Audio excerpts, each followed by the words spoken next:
Okey, baik. Kita sambung sesi pembelajaran untuk subtopik yang seterusnya, chapter number 4 iaitu Multi Degree of Freedom System. Dan dalam topik ini saya akan menerangkan kepada para pelajar berkaitan dengan Lagrange Equation. Lagrange Equation adalah persamaan yang telah diwujudkan oleh Lagrange. Lagrange ni actually adalah nama orang putih yang telah mewujudkan Lagrange Equation. Macam mana Lagrange ni wujudkan equation beliau adalah dengan menggunakan konsep of energy conservation theorem, di mana sesuatu tenaga yang masuk itu sepatutnya mesti sama juga dengan tenaga yang keluar. Tapi bagaimanapun dalam secara praktikal di on-site kebiasaannya akan ada tenaga yang akan hilang dipanggil sebagai work loss ataupun losses. Okey, so sekarang ni ikutkan Lagrange equation can be stated for any degree of freedom system. Maksudnya Lagrange ni pun kita boleh gunakan. Ianya adalah salah satu method macam mana kita nak create the equation of motion. So dalam Lagrange equation ianya terdiri daripada satu equation saja, dan satu equation ni terdiri daripada tenaga, iaitu first sekali adalah tenaga kinetik, dan yang kedua adalah tenaga potential, dan yang ketiga adalah non-conservative ataupun conservation iaitu energi yang masuk sepatutnya mesti sama dengan energi keluar. Yang itu kita assume sebagai theoretical aspect. Okay, so we go one by one. Kalau ikutkan parameter yang pertama iaitu dt divide by dq dot j, differentiatekan untuk jadikan ianya sebagai acceleration. Kalau para pelajar ingat balik, kinetic energy rumusnya adalah 1/2 mv square. Dan kalau mv square ni kalau kita differentiatekan, kita akan jadi mv dot ataupun bila kita differentiatekan, ianya akan jadi mx double dot pada q dot. Okey, seterusnya yang kedua parameter adalah kinetic energy. Yang ini sama juga, 1/2 mv squared. Dan yang ketiga adalah potential energy. Potential energy basically adalah 1/2 kx power of 2 lah. So equals to capital QJ, iaitu adalah non-conservative generalized force. Maksudnya kalau ada force, yes kita kena letak. Kalau tak ada force, so kita akan assume ianya adalah free vibration. Okey, seterusnya dalam free vibration for the conservative system, free vibration maksudnya tiada external acceleration force yang bertindak pada sistem, so automatically capital Q akan jadi kosong. Itu adalah indikator yang pertama, dan yang lain mengikutkan Lagrange equation ianya tetap sama lah. Ianya tetap sama. So kita tengok pada contohnya pada spring mass system. Dalam spring mass system, yang ini adalah satu mass dan akan ada satu spring iaitu K. So Lagrange equation, as I mentioned before, kinetic energy adalah 1/2 m dot square. So bila ianya di-differentiatekan, ianya akan dapat mx dot. Dan seterusnya kinetic energy juga jika di-differentiatekan terhadap qj akan dapat kosong. Dan potential energy kalau di-differentiatekan terhadap qj, ianya akan dapat kx lah. So yang ini adalah fundamental of potential energy, iaitu 1/2 kx square.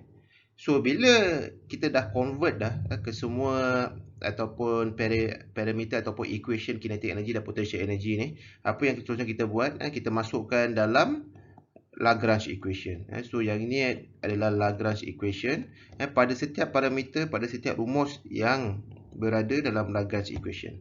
So kita masukkan, kemudian apa yang kita perlu buat daripada Lagrange equation, kita simplifykan. So apa yang akan jadi adalah differentiation of dt, ianya akan jadi mx double dot, dan seterusnya kosong kita akan cancel out, dan plus with kx kita bawa bawah, dan seterusnya kita rearrangekan balik, akan dapat satu equation yang lebih kurang sama untuk equation of motion. Sebab tu Lagrange ni sebenarnya dia punya matlamat dia adalah untuk mewujudkan equation of motion tanpa kita buat free body diagram, tanpa kita pecahkan action reaction. Kita menggunakan energy conservation theorem saja, terdiri daripada kinetic dan potential energy.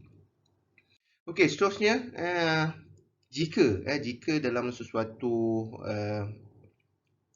sistem tersebut mempunyai force, external force, so make sure pada pelajar pastikan pelajar menggunakan konsep generalized force, di mana generalized force basically kita boleh pecah kepada 3 aksis, iaitu aksis yang pertama adalah aksis X, aksis yang kedua adalah aksis Y, dan aksis yang ketiga adalah aksis Z.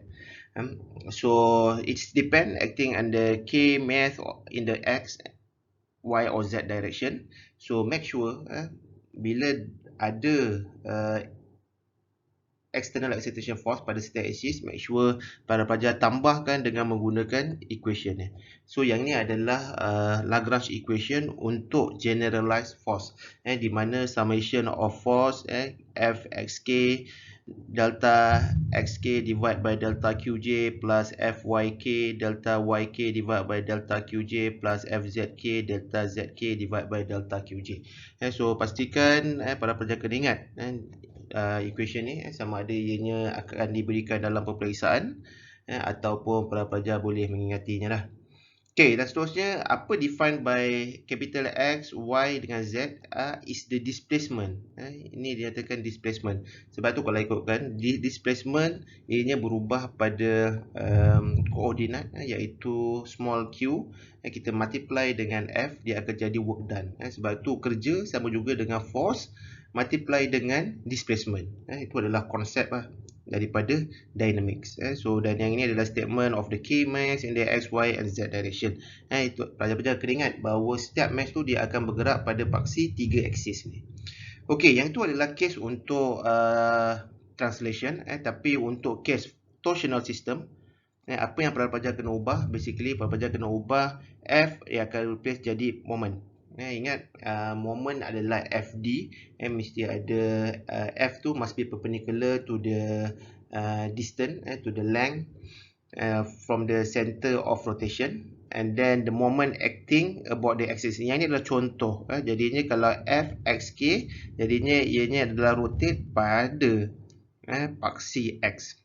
So tuan-tuan kena ingat baik, pelajar kena ingat bahawa kita dalam dunia ada 3 aksis, X, Y dan Z. So untuk case ni ianya adalah rotation. Rotation pada paksi X. Okey, so jika X dan seterusnya untuk case torsional, XK ni perlu digantikan dengan theta SK. Maksudnya bila ada suatu benda yang rotate, ianya pasti akan ada theta value. So theta value itulah adalah sudut, anjakan sudut ataupun angular displacement about the x-axis. Contohnya untuk case x-axis ni lah. So pada pelajar kena pastikan sebelum pada pelajar mengetahui dekat mana sebenarnya momen tersebut berlaku, pada pelajar kena pastikan aksis yang digunakan sebagai center of rotation.